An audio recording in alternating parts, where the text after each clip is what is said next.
I'm an entrepreneur. Hey, do you want to be a girl boss? As you probably realize or know that this whole rise of entrepreneurship becoming this like badge of honor has been getting a little bit too crazy. Now you're probably on the edge of deciding on if you want to be an entrepreneur, or you might be an entrepreneur right now and be wondering, hey, is this the right thing for me? Now, I've been an entrepreneur for quite a while right now, and what I'm going to share with you might be really surprising and shocking. So stay tuned and I'll talk to you all about it.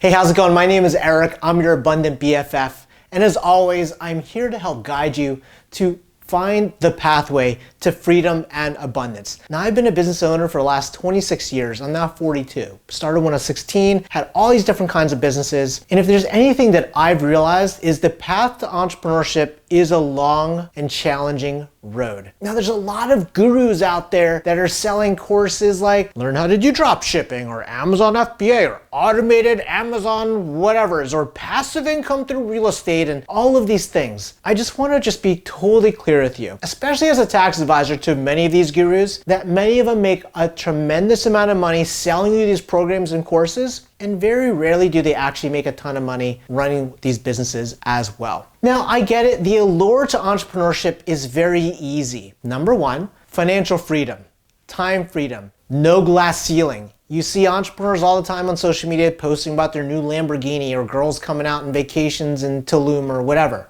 But a lot of folks are not showing the dark underbelly of entrepreneurship, the long hours, the many years prior to becoming a success. This whole concept of a 10-year overnight success of, oh my gosh, you're suddenly successful. Dude, I've been doing this for 10 years now. And I've been doing it for 26, and I finally started reaching levels of abundance that I've always wished for when I was a kid.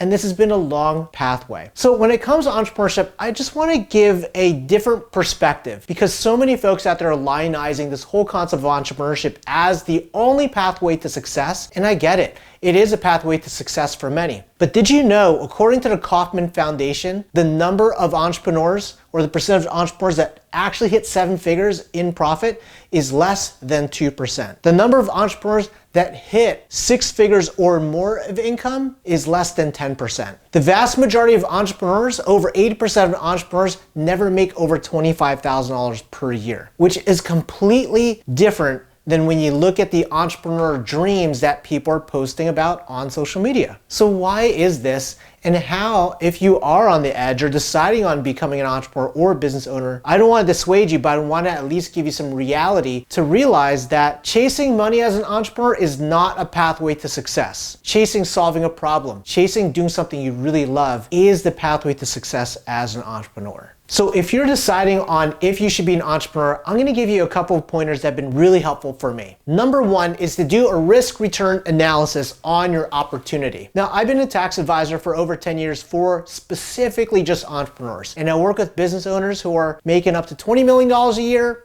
all the way as low as entrepreneurs and business owners who are making $75,000 to $100,000 per year. And one of the most common questions I get when I speak on stage is, Eric, I have this idea. When should I quit my job? That's a super common one. And you hear of all the time this notion of burn the boats, right?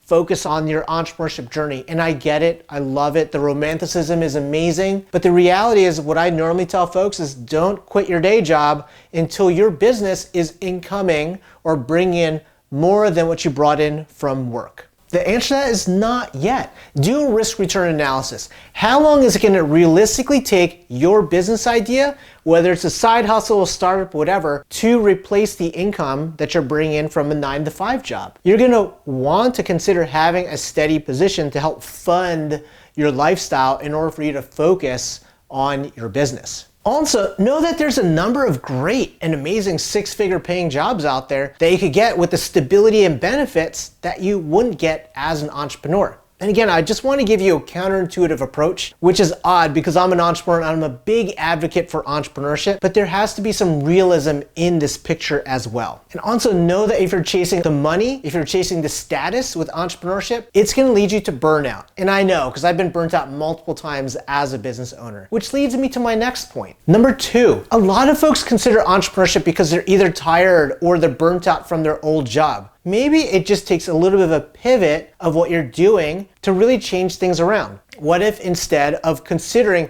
stopping everything and starting a business, what if instead you created a side hustle, or you changed your skill set or invested in yourself, invested in your own identity, invested in your own skills to change the job that you have or the position you have, or even qualify or start your own new business. Investing in yourself as an entrepreneur is always a crucial part of the success of practically every successful entrepreneur that I've worked with. All of the folks that have invested in themselves, either by increasing their skill set, increasing their knowledge, or increasing their relationships, have magnified their success and become truly successful entrepreneurs. Whereas those that have stayed status quo and didn't take the time to invest in themselves or invest in their relationships, quite oftentimes usually have a collapse in their business in 3 to 5 years. Now keep in mind, we are transitioning into what we call a skill-based economy. Your currency is the amount of skills that you have. Now, whether the skills will help you qualify for the existing job you have, or a new job, or create a new business, investing in your own skills is probably gonna be one of the best investments you'll ever make. We're no longer a society that really values where you went to school or what education you got. Like, we're moving away from that kind of society, and we need to be really clear about that. So investing in yourself, investing in your relationships,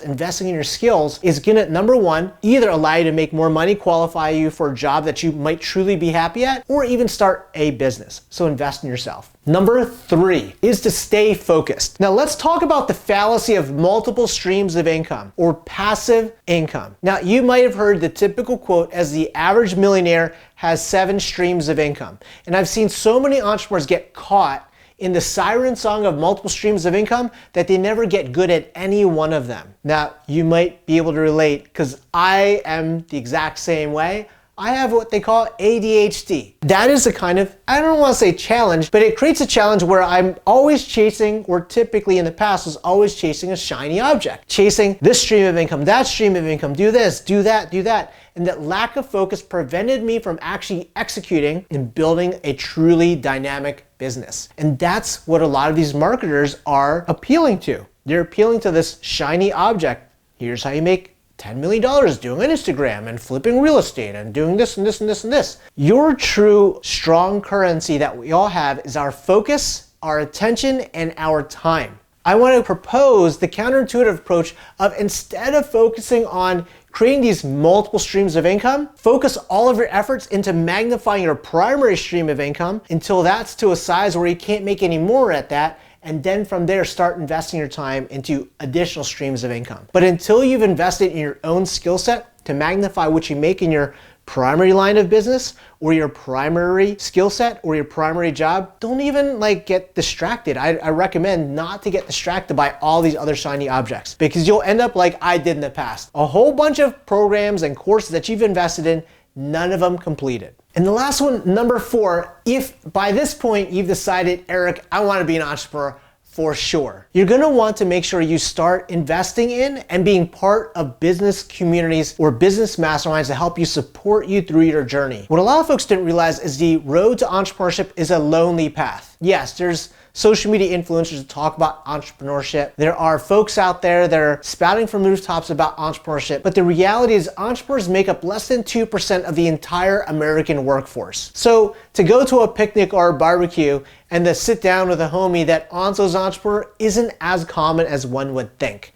And I live in Orange County. There's a lot of entrepreneurs here, so I feel like I'm in this bubble, but you might be in, I don't know, upstate New York, or in Kansas, or in Kentucky, and you want to be an entrepreneur, but you don't have the support network to help drive you through this process. Like I said, the road to entrepreneurship is a long, lonely, and hard journey. Without the proper support structure, without the right community around you, it's very easy to lose motivation. It's very easy to lose faith in the process. It's very easy to get discouraged. So if there's anything that I've realized over the years of being an entrepreneur, even in Southern California where there's a ton of entrepreneurs, is I invest heavily into relationships. I invest heavily into communities because it's helped me become who I am today. So those are 4 things to consider if you are presently an entrepreneur, or you are currently thinking about being an entrepreneur, or you've seen the latest TikTok video where the person's pointing around talking about why they're an entrepreneur and how much money they're making. I just wanted to give you a real dose of what entrepreneurship is all about and a couple of ideas to help you progress on your entrepreneurship journey. And I am here to help you with building that community.